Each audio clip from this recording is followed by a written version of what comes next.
बच्चों एक्सरसाइज 4.3 का question number 1 का सेकंड पार्ट है। Write minors and cofactors of the element of the following determinant. तो ये जो डिटर्मिनेंट दिया है बच्चों, इसके एलिमेंट्स के माइनर्स और कोफैक्टर्स आपको फाइंड आउट करना है। तो माइनर्स का मतलब ये है बच्चों के M11, M12, M21, M22। आपको ये चार माइनर्स इसमें फाइंड आउट करने हैं क्योंकि इसमें चार एलिमेंट दिए हैं बच्चों।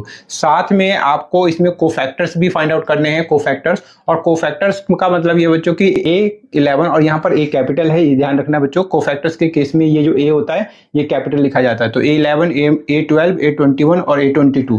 तो ये चीजें आपको फाइंड आउट करनी है बच्चों। तो कैसे सॉल्व करेंगे बच्चों, वीडियो को पूरा वॉच करना, आसानी से समझ में आ जाएगा। तो चलिए क्वेश्चन को सॉल्व करते हैं। तो सबसे पहले मैं माइनस की बात करता हूं बच्चों। तो यहाँ पर हम लिख लेंगे कि हम माइनस को पहले फाइंड आउट कर रहे हैं।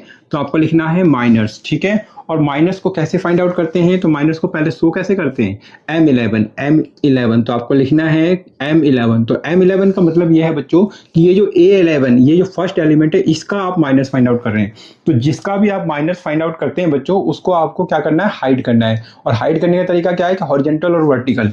तो इसको आप हॉरिजॉन्टल और वर्टिकल जब आप हाइड करेंगे इस तरीके से, तो आपको क्या दिखाई देगा, सिर्फ D दिखाई देगा। इस तरीके से हाइड करना है, ठीक है। तो जो दिखाई दे रहा है उसी को आपको लिख देना है। तो M11 का वैल्यू क्या आ रहा है, D आ गया, ठीक है। इसी तरीके से आपको क्या फाइंड आउट करना है, M12 को फाइंड आउट करना है। तो M12 कौन है बच्चों, तो M12 मतलब इस C का आप क्या कर रहे हैं, माइनस फाइंड आउट कर रहे हैं। तो आपको क्या करना है, इस C एलिमेंट्स को क्या करना है, हाइड करना है। और क्या हाइड कैसे करना है, हॉरिजॉन्टल और वर्टिकल। तो हॉरिजॉन्टल मतलब इस तरीके से और वर्टिकल मतलब इस तरीके से। तो इस C को हाइड कर देंगे। तो जब हाइड करेंगे तो सिर्फ और सिर्फ B दिखाई देगा। तो इस B को आपको यहाँ पे लिख देना है। तो B आ गया, ठीक है। तो M12 भी आ चुका है। इसी तरीके से आपको क्या फाइंड आउट करना है, M21। तो M21 का मतलब क्या है बच्चों कि ये जो B एलिमेंट है इसका आप माइनस फाइंड आउट कर रहे हैं, ठीक है। तो इसी को क्या करना है बच्चों, आपको हाइड करना है। तो हाइड करेंगे हॉरिजॉन्टल और वर्टिकल, तो दिखाई देगा सिर्फ और सिर्फ C। तो आपको C लिखना है। अब आपको इसके बाद फाइंड आउट करना है M22। तो M22 का मतलब क्या है बच्चों, किसका है ये माइनस, तो ये आपको D का माइनस है। तो D को हाइड करेंगे हॉरिजॉन्टल और वर्टिकल। तो हॉरिजॉन्टल मतलब इस तरीके से, वर्टिकल मतलब इस तरीके से। तो हाइड करेंगे तो क्या दिखाई देगा, सिर्फ और सिर्फ A दिखाई देगा। तो इस A को आपको यहाँ पर लिख देना है। तो इस तरीके से चारों माइनस आ चुके हैं बच्चों, जो कि हमें फाइंड आउट करना था। तो माइनस का तो आंसर आ चुका है, राइट। इसी तरीके से हमें कोफैक्टर्स फाइंड आउट करना है बच्चों। तो आपको लिखना है कोफैक्टर्स। तो हम कोफैक्टर्स को फाइंड आउट कर रहे हैं। तो कोफैक्टर्स कैसे फाइंड आउट करेंगे बच्चों, तो कोफैक्टर्स के लिए सबसे पहले इसको कैसे शो करना होता है, A11, कैपिटल A11। तो कैपिटल A11 लिख दीजिए। और कैपिटल A11 का मतलब क्या है बच्चों कि ये जो कोफैक्टर्स होगा वो A11 का कोफैक्टर्स होगा, ठीक है। और इसको फाइंड आउट करने का तरीका क्या होता है बच्चों, तो कि -1 की पावर, ये जो नंबर दिखाई दे रहा है 1 और 1, इसको अलग अलग इस तरीके से 1 + 1 करना है। और इनटू में क्या करना है, इसको मल्टीप्लाई करना है इसके माइनस से। तो आगे सॉल्व करेंगे तो -1 की पावर कितना होगा, तो 2 होगा। साथ में M11 देखेंगे तो M11 है D, तो D होगा। तो आगे सॉल्व करें तो -1 का स्क्वायर, तो ये आपका +1 आएगा।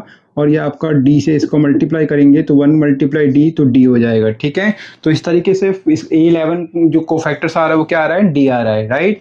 इसी तरीके से आपको क्या फाइंड आउट करना है, A12। तो A12 को कैसे फाइंड आउट करेंगे, -1 की पावर, ये जो नंबर दिख रहा है 1 और 2, तो इसको आपको 1 + 2 प्लस के फॉर्म में लिखना है। इनटू में क्या करें, तो मल्टीप्लाई करेंगे इसके कोफैक्टर से, मतलब M12 से, राइट। तो ये किसके इक्वल होगा, तो -1 की पावर 3। और M12 क्या है बच्चों, तो M12 है यहाँ पर B, तो आपको B लिखना है इनटू करके। आगे सॉल्व करेंगे तो क्या होगा, -1 का क्यूब करें तो -1 आएगा। और इसका मल्टीप्लाई करेंगे B से, तो B × -1, तो माइनस का B होगा। तो A12 का वैल्यू क्या आ रहा है बच्चों, माइनस का B आ रहा है। तो ये दो कोफैक्टर्स तो हमने फाइंड आउट कर लिया बच्चों। अब आपको दो कोफैक्टर्स और फाइंड आउट करना है, A21 और A22। तो A21 क्या होगा, तो A21 -1 की पावर क्या करें, 2 + 1। इस नंबर को आपको प्लस के फॉर्म में लिखना है। और इनटू करना है किससे, तो इसके कोफैक्टर से। तो कोफैक्टर्स होगा M21। तो किसके इक्वल होगा, तो -1 की पावर 3 × M21। तो M21 है ये आपका C। और किसके इक्वल होगा, -1 का क्यूब करें तो -1, और ये इनटू में C, तो ये आपका C होगा। दोनों को मल्टीप्लाई कर दीजिए तो माइनस का C हो जाएगा, राइट। अब इसी तरीके से आपको क्या करना है बच्चों, तो A22। तो A22 -1 की पावर कर दीजिए 2 + 2, इनटू में क्या होगा, M22। आगे सॉल्व करें बच्चों तो -1 की पावर क्या करें, 2 + 2 तो 4। और M22 देखेंगे तो M22 है यहाँ पर A। तो आगे सॉल्व करें तो -1 की पावर 4 करें तो ये आपको प्लस का 1। और इसका मल्टीप्लाई करेंगे ए से, तो दोनों को मल्टीप्लाई करके क्या आ रहा है, ए आ रहा है। ठीक है, तो इस तरीके से ये सारे कोफैक्टर्स आ जाते हैं बच्चों, और ये कोफैक्टर्स का आंसर हो जाता है और ये माइनस का आंसर हो जाता है। तो उम्मीद करता हूं बच्चों ये क्वेश्चन भी आपको बहुत आसानी से समझ में आ गया होगा, कोई भी डाउट नहीं रहा होगा बच्चों। तो अगर अच्छे से समझ में आ गया तो वीडियो को लाइक करना है, चैनल पर नए आते हैं तो प्लीज चैनल को सब्सक्राइब कर लेना है बच्चों, क्योंकि चैनल को सब्सक्राइब करेंगे तो इस चैनल से जुड़ जाएंगे बच्चों और मुझे बहुत अच्छा लगेगा और मैं आप लोगों के लिए और ज़्यादा मेहनत करूंगा बच्चों। तो प्लीज़ चैनल को सब्सक्राइब कर लीजिए बच्चों, और साथ में कमेंट करके मुझे जरूर बताया करें कि आपको अच्छे से समझ में आ रहा है और आप लोग मेरे साथ खूब मन लगा के पढ़ रहे हैं बच्चों। तो मिलते हैं नेक्स्ट वीडियो में बच्चों। आपने वीडियो को वॉच किया इसके लिए आप सभी का बहुत बहुत धन्यवाद बच्चों।